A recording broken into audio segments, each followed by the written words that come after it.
idol, oh. Daming oil leak. Yan. So general overhaul natin mga idol. So nagpagawa tayo ng damba.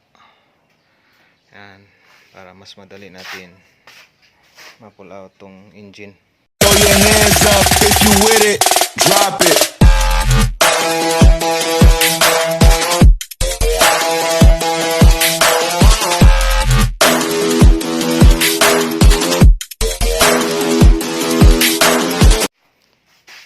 Good morning mga idol. So restore tayo mga idol ng Toyota 2A big body. So ito mga idol, oh. Daming oil leak. Yan. So general overhaul natin mga idol. So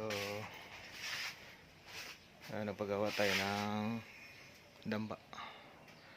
Yan, para mas madali natin ma-pull out tong engine. So ang nakakabit dyan is na lang,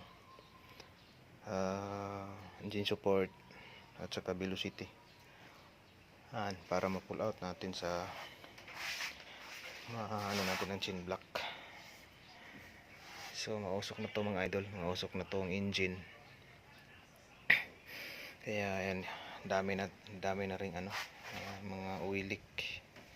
Ayan, overheat na din. Tsaka itong niya, oil niya mga idol, oh. Naggatas na rin. So naghalo na yung langis at saka yung tubig. So general overhaul lang natin. Ito pala yung mga idol, oh, restore natin na Toyota Corolla big body. So subukan natin gawin na ma-restore pa natin mga idol.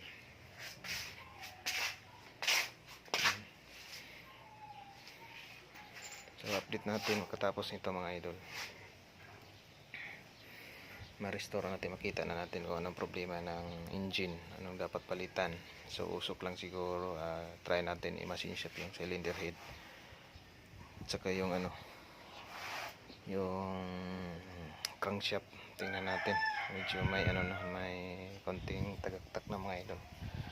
Mga bearing niya, tapos kailangan i-machine shop yung singkunyal.